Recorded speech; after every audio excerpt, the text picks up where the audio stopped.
CM Punk ने SmackDown में कहा कि वे रेसलमेनिया को मेन इवेंट करके अपनी स्टोरी को पूरा करेंगे। आइए सबसे पहले उनके प्रोमो की ही बात करते हैं। जब वे आते हैं तब सीएम पंक के चैंट्स लग रहे थे। वे कहते हैं कि मैं तुम्हें ये करने दूंगा क्योंकि मेरा सेगमेंट शो के आखिर में नहीं है, जिससे मेरे सेगमेंट का टाइम कट नहीं किया जाएगा। ये उन्होंने इसलिए कहा क्योंकि सर्वाइवर सीरीज के बाद रो में उनका सेगमेंट था। आखिर में टाइम कम होने की वजह से उनका सेगमेंट शॉर्ट कर दिया गया था। फिर वे ऑडियंस को पूछते हैं कि क्या तुम चाहते हो कि मैं रॉ का कॉन्ट्रैक्ट साइन करूं, जिस पर क्राउड बू कर रहा था क्योंकि सीएम पंक स्मैकडाउन में थे। इसलिए जब स्मैकडाउन के बारे में पूछा जाता है तब उनको चीयर करा जाता है। आगे वे कहते हैं कि मैंने सुना है कि कुछ लोग अपसेट है क्योंकि उनको हैप्पी सीएम पंक पसंद नहीं है। यहाँ पर वे उनके फैंस की बात कर रहे थे क्योंकि उनके रॉ के सेगमेंट में उन्होंने ज्यादा कुछ नहीं कहा था, जिससे उनके फैंस अपसेट थे। इसलिए वे इस प्रोमो में कहते हैं कि चलो मैं वो स्पाइसी सीएम पंक बनता हूँ जिसको आप पसंद करते हो। अब सवाल ये है कि आप क्या चाहते हो कि मैं किसके बारे में बात करूँ, जिससे कोडी रोड्स के चैंट्स लग रहे थे। सीएम पंक कहते हैं मेरे पास बहुत स्टोरीज है बताने के लिए। क्या तुम ये चाहते हो कि मैं कोडी रोड्स के बारे में बात करूँ या फिर उसके बारे में जो यहाँ पर नहीं है, या फिर ये कहूँ कि ज्यादातर यहाँ पर नहीं होता,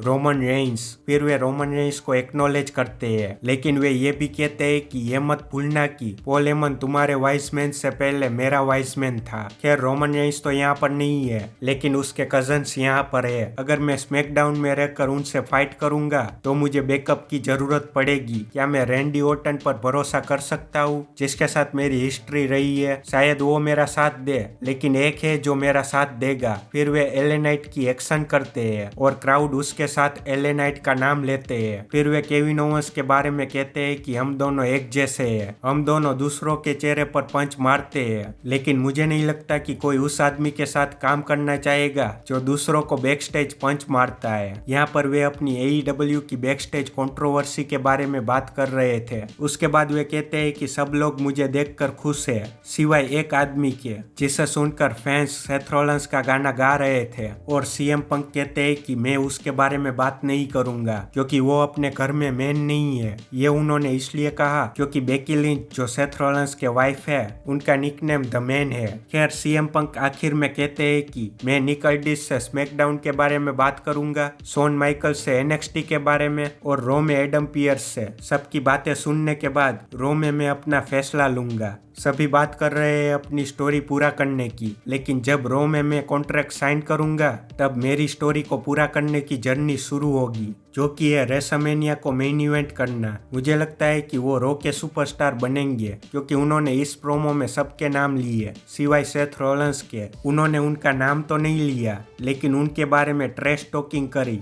और अगर आपने नोटिस किया हो तो जब सीएम पंक ने अपनी एंट्रेंस करी तब वे एक फैन की वर्ल्ड हेवीवेट चैंपियनशिप को देख रहे थे। सीएम पंक ऐसे ही कुछ नहीं करते, वे एक अच्छे स्टोरी टेलर है, इसलिए उनका इस बेल्ट को देखना एक इशारा था कि वे वर्ल्ड टाइटल के लिए सेथ रॉलिंस को रेसलमेनिया के मेन इवेंट में चैलेंज करने वाले हैं। फिर आगे back stage CM Punk bloodline के डोर को नॉक करने वाले थे। शायद वे पॉल हेमन से मिलना चाह रहे थे, लेकिन वे अपना मन बदल कर वहां से जाने लगते हैं। इतने में उनको केविन ओवेंस मिलते हैं। वे उनसे निक अल्डिस के ऑफिस का पता पूछते हैं, लेकिन केविन ओवेंस कहते हैं कि उनको नहीं पता। आगे वे निक अल्डिस के पास पहुंच जाते हैं। निक अल्डिस सीएम पंक को स्मैकडाउन का कॉन्ट्रैक्ट देते हैं। फिर कोडी रोड्स वहां पर आकर कहते हैं कि तुमने जो कहा उससे लगता है कि तुम्हें अपनी स्टोरी को पूरा करने के लिए रॉयल रंबल जीतना होगा। ऐसा उन्होंने इसलिए कहा क्योंकि उनको भी रॉयल रंबल जीतना है और रोमन रेंस को WWE यूनिवर्सल चैंपियनशिप के लिए चैलेंज करना है। खैर बाद में वे दोनों हाथ मिलाते हैं। उसके बाद सीएम पंक रैंडी ऑर्टन और एले नाइट को मैच के लिए गुड लक कहते हैं, लेकिन इससे पहले हमने रैंडी ऑर्टन को निक अल्डिस के ऑफिस में देखा था, जहां वे निक अल्डिस को चेक देखकर पूछते हैं कि क्यों उनको एले नाइट के साथ टीम में डाला।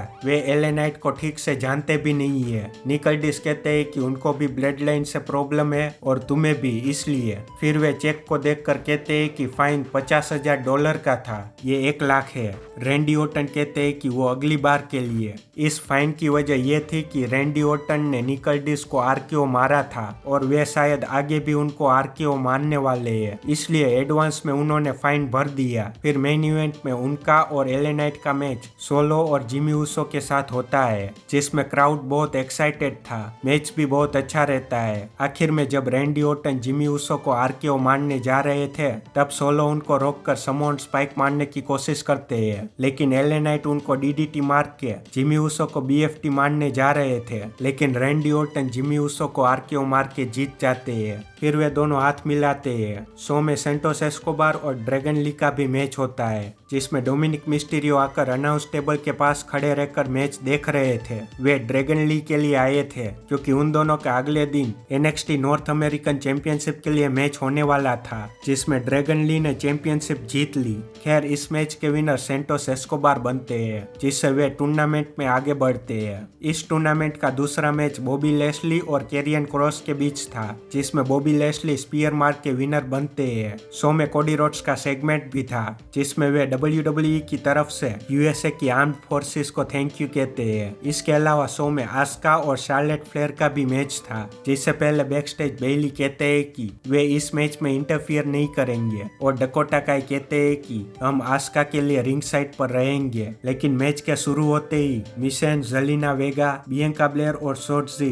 डैमेज कंट्रोल को मारते हुए वहां से ले जाते हैं। मैच में जब शार्लेट फ्लेयर अपना सबमिशन मूव लगाते हैं, तब बेली आस्का को बचाते हैं। फिर शार्लेट फ्लेयर उनको पंच मारते हैं और आस्का शार्लेट फ्लेयर को रोल अप करके मैच को जीत लेते हैं। आपको कैसा लगा ये स्मैकडाउन कमेंट में जरूर बताइए।